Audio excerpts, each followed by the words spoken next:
ჩვენ ჩვენი უნივერსიტეტის კარებს შემოაღებ, ეს კომფორტი აჩვენებენ ჩართული მატარებელში და ძალიან დიდი ჩადეს ამბავს.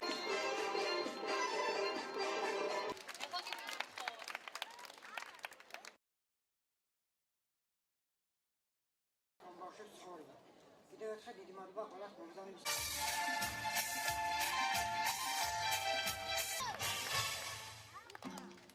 14 ივნისს თბილისში ხელი მოეწერა ერთობლივ დეკლარაციას. ამ დეკლარაციის მიზანია ინკლუზიური განათლების განხორციელება უმაღლესი სწავლების ნებისმიერ საფეხურზე. იმიტომ რომ ინკლუზიური განათლება საქართველოში 2004 წლიდან დაინერგა, მაგრამ ის ძირითადად ხორციელდება უფრო საბაზო და საშუალო საფეხურზე.